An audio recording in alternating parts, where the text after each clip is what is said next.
नमस्ते बच्चों, आप सभी का स्वागत विजेता चैनल पर। और मैं हूं आपके साथ आपके विज्ञान अध्यापिका डॉक्टर ज्योति शर्मा।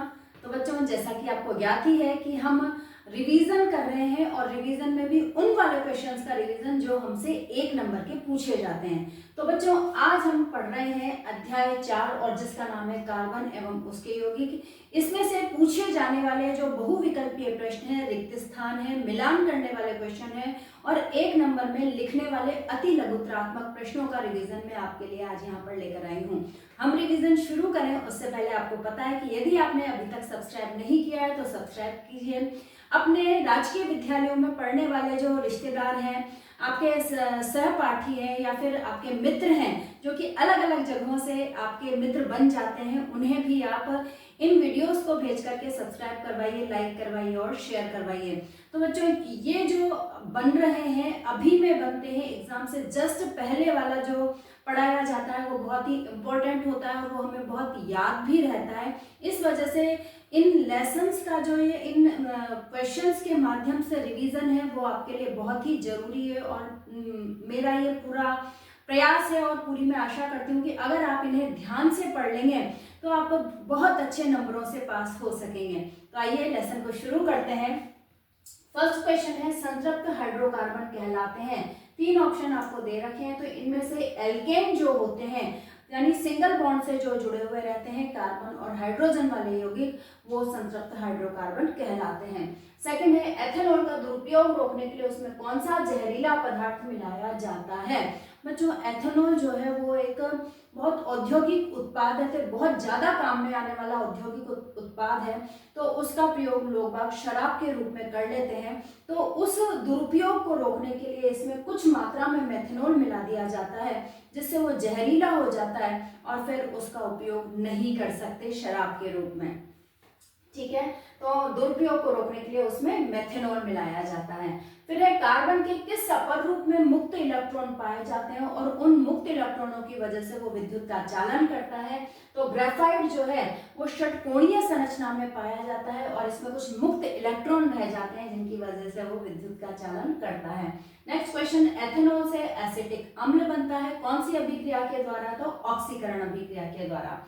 बायोगैस का मुख्य घटक है मेथेन, बायोगैस का मुख्य घटक है।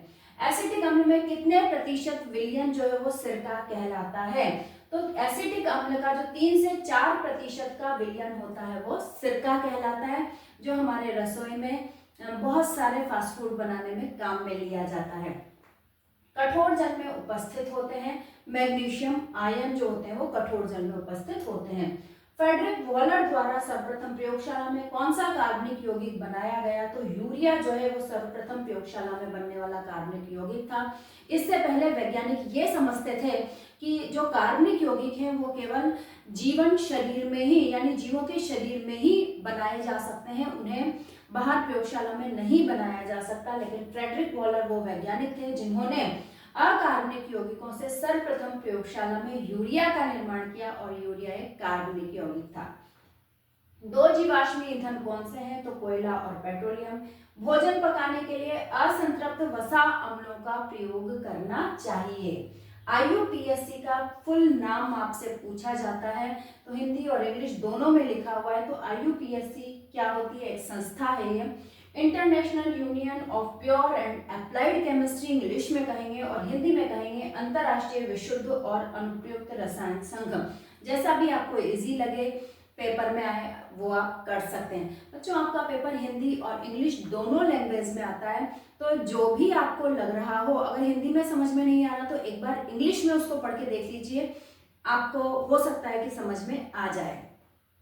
एस्टर की उपयोगिता, एस्टर जो होता है उसकी जो गंध होती है वो बहुत ही मृदु सॉफ्ट सी गंध होती है, इसलिए इसका उपयोग इत्र बनाने में तथा स्वाद उत्पन्न करने वाले कारकों में किया जाता है। विकृत अल्कोहल की पहचान करने के लिए इसमें रंजक मिलाकर इसे रंगीन कर देते हैं। कुछ डाई इसके अंदर मिला दी जाती है जिससे वो नीला हो जाता है और नीला होने की वजह से वो विकृत अल्कोहल की पहचान होती है। कार्बन परमाणु द्वारा लंबी श्रृंखला बनाने का जो गुण है वो श्रृंखलन कैटेनाइजेशन कहलाता है। कार्बन कार्बन एकल बंध युक्त यौगिक एल्केन कहलाते हैं। बेंजीन का जो रासायनिक सूत्र है वो C6H6 है, जबकि साइक्लोहेक्सेन का जो रासायनिक सूत्र है वो C6H12 है। बच्चों इनमें आप कंफ्यूज ना हो, बेंजीन क्योंकि दोनों में ही C6 आ रहा है, लेकिन बेंजीन जो है इसके अंदर डबल बॉन्ड आता है, इसलिए इसका जो सूत्र हो जाता है वो C6H6 होता है, और ये भी एक साइक्लो प्रकार का चक्रीय प्रकार का यौगिक है। और साइक्लोहेक्सेन जो है वो भी एक चक्रीय प्रकार का यौगिक है, लेकिन ये एल्केन है और इसमें C6H12 होते हैं कार्बन, और इसके अंदर डबल बॉन्ड नहीं होता। तो ये दोनों बेंजीन और साइक्लोहेक्सेन दोनों अलग अलग हैं और इनकी संरचना भी अलग अलग होती है। एथेन का जो आणविक सूत्र है वो C2H6 है, इसमें सहसंयोजक आबंधों की संख्या 7 होती है। बच्चों C2H6 आते ही अगर ये मल्टीपल क्वेश्चंस में आता है तो C2H6 पढ़ते ही बिना सोचे समझे आप 6 पर आंसर लगा देते हैं, लेकिन 6 आंसर हमारा गलत है।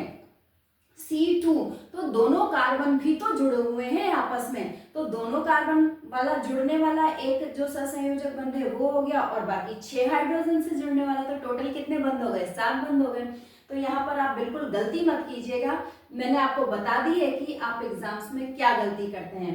तो एथेन के C2H6 वाले यौगिक में जो सहसंयोजक आबंधों की संख्या होती है वो होती है 7। ब्यूटेन का उच्च समजात जो है वो पेंटेन होता है। किसी का भी उच्च समजात जस्ट ऊपर वाला आपसे पूछा जा सकता है यौगिक, तो ब्यूटेन में 4 कार्बन परमाणु होते हैं, इसके उच्च समजात में जस्ट ऊपर वाले में 5 होंगे तो वो हो जाएगा पेंटेन। कार्बन परमाणु की जो ज्यामिति होती है वो चतुष्फलकीय होती है। नेक्स्ट क्वेश्चन है बच्चों, संरचनात्मक समावयव किसे कहते हैं? तो समान आणविक सूत्र तथा विभिन्न संरचना वाले जो यौगिक है वो संरचनात्मक समावयव कहलाते हैं। जैसे बच्चों C4H10 है तो सूत्र एक हो गया, लेकिन इसकी जो श्रृंखला है एक तो हम सीधी श्रृंखला बना सकते हैं और एक इसकी शाखित श्रृंखला बना सकते हैं, तो संरचना उन दोनों की अलग अलग हो गई। तो समान सूत्र और अलग अलग संरचना वाले जो यौगिक हैं वो संरचनात्मक समावयव कहलाते हैं। अगला क्वेश्चन है एस्टरीकरण किसे कहते हैं? तो एथेनोइक अम्ल व एथेनॉल की क्रिया से एस्टर बनते हैं और इसी वजह से इन्हें एस्टरीकरण कहा जाता है, इस वाली अभिक्रिया को। तो देखिए CH3COOH समीकरण के रूप में भी मैंने यहाँ पर लिख दिया है, जिस भी तरह से आपसे पूछा जाता है उस तरह से आपको जवाब देना है। CH3COOH ये एथेनोइक अम्ल हो गया, एथेनॉल हो गया CH3CH2OH, ये उत्क्रमणीय अभिक्रिया होती है, तो बन गया यहाँ पर एस्टर CH3COOCH2 और CH3 और H2। तो जो ये यौगिक बनता है इसे ही एस्टर कहा जाता है। इसकी गंध मृदु होती है, इसी वजह से इसका उपयोग इत्र बनाने में और जो भोज्य पदार्थ बनाने में, स्वाद लेने में उनमें किया जाता है। किसकी उपस्थिति के कारण कठोर जल में साबुन प्रभावी नहीं है? तो कैल्शियम व मैग्नीशियम लवणों के कारण, कठोर जल में कैल्शियम व मैग्नीशियम लवण होते हैं, इसकी वजह से साबुन यहाँ पर प्रभावी नहीं होता। सहसंयोजक आबंध किसे कहते हैं? तो इलेक्ट्रॉन युग्म की साझेदारी से बना जो बंध है वह सहसंयोजक आबंध कहलाता है। और कार्बन और इसी की तरह से और कई सारे तत्व होते हैं जो सहसंयोजक आबंध सिर्फ इलेक्ट्रॉन की साझेदारी करके ही वो अपने आप में आबंध बना लेते हैं। यदि संतृप्त हाइड्रोकार्बन का दहन सीमित वायु में किया जाए तो क्या होगा? तो संतृप्त हाइड्रोकार्बन जो होते हैं वो पूर्ण रूप से जलते हैं वायु की उपस्थिति में, लेकिन हमने यहाँ पर कह दिया सीमित वायु की उपस्थिति में। तो सीमित वायु की उपस्थिति में जलेंगे तो इनका जो दहन है वो अपूर्ण रह जाएगा, पूर्ण नहीं हो पाएगा, और उसी की वजह से कज्जली ज्वाला के साथ ये जलेंगे। कई बार बच्चों आपने देखा होगा कि गैस के बर्नर पर कुछ कचरा आ जाता है, तो उसकी वजह से वो जो गैस हमारी आ रही है वो पूरी तरह से नहीं जल पाती और पीली लो के साथ जलती है और हमारे बर्तन काले हो जाते हैं, जबकि नॉर्मली हमारे बर्तन गैस पर काले नहीं होते हैं। तो वहां पर क्या है कि वो छेद बंद हो जाने के कारण उन्हें जो वो गैस आ रही है उसे ऑक्सीजन पूर्ण रूप से नहीं मिल पा रही, उसकी वजह से उसका अपूर्ण दहन हो रहा है और वो कज्जली ज्वाला के साथ जलकर हमारे बर्तनों को काला कर रही है। नेक्स्ट क्वेश्चन, कार्बनिक यौगिकों का उपयोग ईंधन के रूप में करने का क्या कारण है? अधिकतर ईंधन के रूप में जो कार्बनिक यौगिक है उन्हीं का उपयोग किया जा रहा है। पेट्रोल ले लीजिए, लकड़ी ले लीजिए, डीजल, पेट्रोल, डीजल, केरोसिन, लकड़ी, कोयला, ये सभी अधिकतर कार्बनिक यौगिक हैं। तो क्या कारण है कि एक तो वायु की उपस्थिति में जलाने पर ये प्रकाश तथा अधिक ऊष्मीय ऊर्जा प्रदान करते हैं, एक ये कारण है। और दूसरा कारण है कि एक बार जलाने पर ये निरंतर जलते रहते हैं, जब तक ये खत्म नहीं हो जाते तब तक ये निरंतर जलते रहते हैं। अगला क्वेश्चन, आयोडीन, हीरा व सोडियम, इनमें से सबसे कठोर पदार्थ कौन सा है? तो वो है हीरा। मीथेन की इलेक्ट्रॉनिक संरचना बनाइए। तो मीथेन का जो फॉर्मूला होता है, सूत्र होता है, वो होता है CH4। कार्बन के खुद के 4 इलेक्ट्रॉन है बाहरी कोश में। कार्बन की संयोजकता कितनी होती है बच्चों? 4 होती है, क्योंकि इसके बाहरी कोश में 4 इलेक्ट्रॉन होते हैं और इसका जो परमाणु क्रमांक है वो होता है 6। तो इसके अंदर वाले कोश में 2 इलेक्ट्रॉन और बाहरी वाले कोश में 4 इलेक्ट्रॉन। तो 4 इलेक्ट्रॉन इसके खुद के पास बाहरी हैं और एक एक हाइड्रोजन से ये क्रिया करके, तो हाइड्रोजन के एक इलेक्ट्रॉन को से भी ये संयोजक बंध बना लेता है, इलेक्ट्रॉनों का साझा करता है। तो 4 तो हाइड्रोजन के इलेक्ट्रॉन हो गए और 4 स्वयं के हो गए। इस तरह से कार्बन के 8 इलेक्ट्रॉन पूरे हो जाते हैं और हाइड्रोजन को चाहिए, एक ही क्लास होती है उसकी, एक ही कक्षा होती है, तो हाइड्रोजन को चाहिए 2 इलेक्ट्रॉन। उसके पास एक जो है वो ऑलरेडी अपना खुद का इलेक्ट्रॉन है, तो ये भी कार्बन के एक एक, इस तरह से 4 हाइड्रोजन अलग अलग परमाणु एक एक इलेक्ट्रॉन के साथ में क्रिया करके CH4, कार्बन 1 और हाइड्रोजन के 4 बंध। तो इस तरह से मीथेन की इलेक्ट्रॉनिक बिंदु संरचना बन जाती है। सोडियम तथा 443 केल्विन पर कंसंट्रेट H2SO4 की एथेनॉल से क्रिया बताइए। सोडियम के साथ क्रिया देखिए, 2C2H5OH + 2N है, सोडियम के साथ क्रिया करवा रहे हैं हम, तो हमें सोडियम एथोक्साइड बनता है 2CH3CH2 ONA। ये ऐसा का ऐसा और इसमें O और Na, एक O इसी का रहता है और Na जो है वो जुड़ जाता है, तो ये एक माइनस आयन यहाँ पर बनता है और सोडियम जो है वो प्लस आयन हो जाता है। तो यहाँ पर ऑक्सीजन पर माइनस लगाते हैं और सोडियम पर प्लस का निशान लगाते हैं, इसे कहा जाता है सोडियम एथोक्साइड और साथ में हमें हाइड्रोजन गैस भी प्राप्त होती है।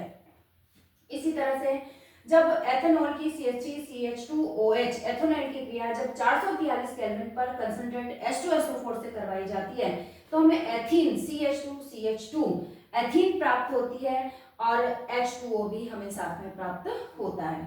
अब आ जाता है नेक्स्ट, साबुन की मिसेल संरचना को चित्रित कीजिए। तो ये देखिए, ये मिसेल संरचना बन रही है, बीच में ये तेल की बूंदे और सोडियम आयन जो होते हैं वो इस तेल की बूंद को अपनी तरफ खींचते हैं। तो ये जो संरचना बनती है इसी को ही मिसेल संरचना कहा जाता है और मिसेल संरचना बनाकर ही ये जो साबुन होता है वो कपड़ों में से गंदगी और तेल की बूंदों को बाहर निकालता है और हमारे कपड़े स्वच्छ हो जाते हैं। एल्केन, एल्कीन तथा एल्काइन का सामान्य सूत्र जो होता है, एल्केन का होता है CnH2n+2, एल्कीन का होता है CnH2n और एल्काइन का होता है CnH2n-2। बहुत ही इंपॉर्टेंट प्रश्न है बच्चों। अब है एथीन की इलेक्ट्रॉनिक बिंदु संरचना। जब भी आपसे कोई भी इलेक्ट्रॉनिक संरचना पूछी जाए, आपको उसका सूत्र पता होना चाहिए और सूत्र पता होके अब वो एथीन है, एथाइन है, कौन सा बॉन्ड उसके अंदर लग रहा है वो बॉन्ड देख करके कार्बन कार्बन के बीच तो आप उतने ही, डबल बॉन्ड है, एथीन है तो डबल बॉन्ड का, एथाइन है तो ट्रिपल बॉन्ड का इलेक्ट्रॉन वो साझा करवा करके और बाकी के हाइड्रोजन लगवा दीजिए। तो एथीन की पूछिए तो कार्बन और कार्बन के बीच में डबल बॉन्ड है, तो यहाँ पर देखिए दो दो इलेक्ट्रॉन की साझेदारी हमने कर दी है। दो दो इलेक्ट्रॉन साझेदारी होने के बाद बाकी के 2 बचते हैं, तो ये बाकी के 2 जो है वो हाइड्रोजन के साथ साझेदारी कर लेते हैं। तो C के भाई बीच डबल बॉन्ड हो जाता है और हाइड्रोजन हाइड्रोजन के साथ में ये सिंगल सिंगल बॉन्ड हो जाता है, तो C2H4 जो संरचना होती है एथीन की वो बन जाती है। 4 क्रियात्मक समूहों के नाम। तो किसी भी एक क्रियात्मक समूह का आपको ये चित्र बना करके दिया जा सकता है और पूछा जा सकता है कि इस क्रियात्मक समूह का नाम बताइए और इसके साथ अनुलग्न कौन सा लगाया जाता है, यानी अगर ये कार्बन श्रृंखला में आ जाए तो उसके साथ कौन सा अनुलग्न लगेगा कार्बन श्रृंखला के साथ में। तो मैंने दोनों ही लिखे हैं, इन चारों में से कुछ भी आपसे पूछा जा सकता है बच्चों। तो ये वाला जो सूत्र देख रहे हैं आप, इसे कहा जाता है कीटोन और अनुलग्न लगता है इसमें ऑन। सेकंड वाला जो देख रहे हैं उसे कहा जाता है COOH, इसे कहा जाता है कार्बोक्सिलिक अम्ल और इसके साथ जो अनुलग्न लगता है वो होता है ओइक एसिड। थर्ड जो देख रहे हैं वो है एल्डिहाइड और इसके साथ अनुलग्न लगता है एल, जैसे एथेनॉल, प्रोपेनॉल और लास्ट है अल्कोहल OH, तो इसके साथ अनुलग्न लगता है ऑल, एथेनॉल, प्रोपेनॉल, इस तरह से। अब है नेक्स्ट क्वेश्चन, कार्बन के 2 गुण जिसकी वजह से इतनी अधिक संख्या में हमें कार्बन यौगिक जो है वो अपने चारों तरफ पाए जाते हैं। तो पहला तो है श्रृंखलीकरण और दूसरा है चतुसंयोजकता। श्रृंखलीकरण यानी वो खुद ही के परमाणुओं के साथ में कार्बन परमाणु के अंदर ये क्षमता होती है कि वो स्वयं खुद के कार्बन परमाणु के साथ ही हजारों की संख्या में जुड़ सकता है। इस वजह से ये श्रृंखलीकरण का गुण कहलाता है इसका, और इसी की वजह से बहुत सारे यौगिक को बना लेता है। साथ में चतुर्संयोजकता 4 संयोजकताएं हो सकती है। जिस भी तरह से इसे इलेक्ट्रॉन उपलब्ध हो जाते हैं, एक एक तो सिंगल बॉन्ड बना लेगा, 2 उपलब्ध हो रहे हैं तो डबल बॉन्ड बना लेगा, और 3 उपलब्ध हो रहे हैं तो ट्रिपल बॉन्ड बना लेगा। तो उन चतुर्संयोजकताओं के कारण भी ये बहुत अधिक संख्या में कार्बनिक यौगिक बना सकता है। नेक्स्ट क्वेश्चन है, अपमार्जकों का सामान्य सूत्र बताइए। तो देखिए ROSO3 पर माइनस निशान लगाया है, माइनस आयन है ये पूरा का पूरा, और सोडियम पर हमने प्लस निशान लगा दिया है। तो सोडियम जो इसके साथ है वो प्लस आयन के रूप में जुड़ रहा है। इसे इस तरह से बॉन्ड के रूप में ना लिख के ROSO3 माइनस और Na+ के रूप में भी हम लिख सकते हैं। फिर एथेनोइक अम्ल व ब्रोमोपेंटेन की संरचनाएं बनाइए। एथेनोइक अम्ल का सूत्र होता है CH3COOH। ये देखिए CH3 इस तरह से बन गया है, और ये COOH, अभी हमने OH लगाया था, इसी ढंग से ये COOH यहाँ पर हो जाएगा, तो इसका नाम हो जाएगा एथेनोइक अम्ल। दूसरा है ब्रोमोपेंटेन। ब्रोमोपेंटेन का सूत्र है C5H11 और Br। ब्रोमो C5 और H12 ये होता है पेंटेन, लेकिन हमें बोला है ब्रोमोपेंटेन। ब्रोमोपेंटेन का मतलब एक हाइड्रोजन हटकर एक ब्रोमीन उसके साथ में जुड़ गया है। पूरा का पूरा सूत्र संरचना जो है वो वही रहेगी, सिर्फ एक हाइड्रोजन हटकर यहाँ पर ब्रोमीन लग जाएगा तो हो जाएगा ब्रोमोपेंटेन। अगला क्वेश्चन आ जाता है कि मेथेनॉल हमारे लिए घातक क्यों है। मेथेनॉल की कुछ मात्रा जो है वो एथेनॉल में मिलाकर रख दी जाती है ताकि वो जहरीला हो जाए और उसको कोई उपयोग ना कर सके। औद्योगिक उपयोग की वजह से उसमें ऐसा कर दिया जाता है। कई बार आपने अखबारों में या न्यूज़ में सुना होगा कि जहरीली शराब पीने के कारण इतने लोगों की मृत्यु हुई। तो जहरीली शराब क्या थी बच्चों की, उसके अंदर मेथेनॉल मिला हुआ था औद्योगिक कार्यों के लिए, कि वो सिर्फ औद्योगिक कार्य ही रहे, लोग उसका अपव्यय न करें, इस वजह से उसमें मेथेनॉल मिला दिया गया था। लेकिन लोगों ने वो भी पी लिया, जिसकी वजह से उनकी मृत्यु हो जाती है। तो मेथेनॉल क्या करता है कि ये हमारे यकृत में जाकर ऑक्सीकृत हो जाता है और मेथेनॉल बनाता है, और मेथेनॉल जो बनता है वो हमारे लिए बहुत ही विषैला कार्य करता है। तो इसकी वजह से कई बार मृत्यु हो जाती है, कई बार क्या अधिकतर मृत्यु हो जाती है मेथेनॉल की वजह से, क्योंकि मेथेनॉल जो है वो हमारे लिए बहुत ही विषैला पदार्थ है। तो इस वजह से मेथेनॉल जो है वो हमारे लिए बहुत ही घातक सिद्ध होता है। तो बच्चों ये थे इस पाठ में से पूछे जाने वाले इम्पोर्टेंट अति लघुत्रात्मक प्रश्न, जो कि आपको बहुत अच्छे अंक दिलाने में मददगार हो सकते हैं।